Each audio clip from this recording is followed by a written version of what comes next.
Allô, c'est Futur X9, votre chef de pays. Je vais vous expliquer aujourd'hui comment fonctionnent les métiers, les notations, ou je pense que je vais juste faire les métiers aujourd'hui, puis je vais refaire les notations plus tard. Je pense que ça va être ça. Donc, métier, aujourd'hui, qu'est-ce qu'on va faire? Je vous explique comment ça fonctionne. Donc, on ouvre notre inventaire, on s'en va dans les applications. Donc, moi, ils sont déjà placés ici, mais vous pouvez placer qu'est-ce que vous voulez directement là. Mes compétences. On va aller cliquer sur ça. Donc, les compétences affichent Builder, Farmer, Hunter, Lumberjack, Engineer, Ingénieur, Mineur. Donc, pour voir qu'est-ce qu'il faut faire pour upper de niveau, il est écrit How to level up the skill. Moi, c'est en anglais, mais vous, ça a été comment level up ce métier. Donc, vous pouvez glisser votre souris dessus chacun d'entre eux. Et ça va vous permettre, dans le fond, de voir comment on upgrade ça.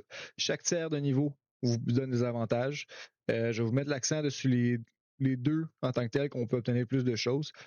C'est sûr que Hunter, ça vaut la peine au niveau de l'XP, puis aussi au niveau du double loot des mobs. Ça vous permet de farmer plus vite des choses. Builder, ça vous donne accès à un moins 50% catalogue. C'est très très bon, si jamais. Ça diminue de beaucoup le catalogue. Et ou sinon, les deux plus importants, je pense, c'est mineur et bûcheron pour vous permettre, dans le fond, de miner et de bûcher des choses importantes. Donc, le bûcheron, comme que j'ai dit encore, le how-to, ou sinon chaque tiers vous donne des choses supplémentaires, mais il y a la fibre millénaire, donc le millennial wood. Ça, en gros, c'est quand que vous bûchez, vous avez un pourcentage de chance d'obtenir ça.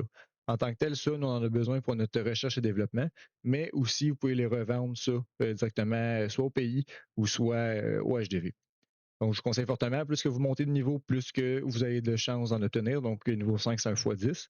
Et ensuite, pour les mineurs, la même chose. Donc, le how-to, puis sinon, chaque niveau vous donne des choses supplémentaires. Et le mineur, en tant que tel, ça vous donne accès à des minerais obscurs. De base, même niveau 0, vous avez accès, mais ça vous donne.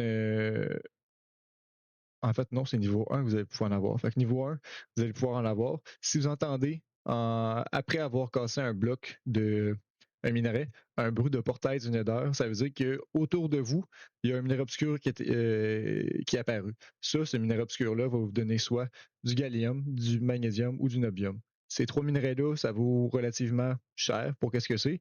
Nous, on rachète tout ça au shop de pays si jamais, ou sinon, vous pouvez toujours les vendre au HGV.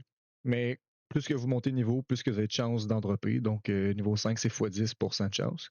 Le Spatial Horse et dans le fond, le minerai spatial, c'est la même chose, mais dessus les autres planètes. En gros, c'est ça. Fait que ça ressemble pas mal à ça concernant les métiers. Je vous conseille fortement de le faire. Nous, ça nous aide beaucoup aussi au niveau du pays, vu que dans les statistiques aussi, on doit avoir au niveau des. On s'en va ici. C'est tout ça. Skills ici.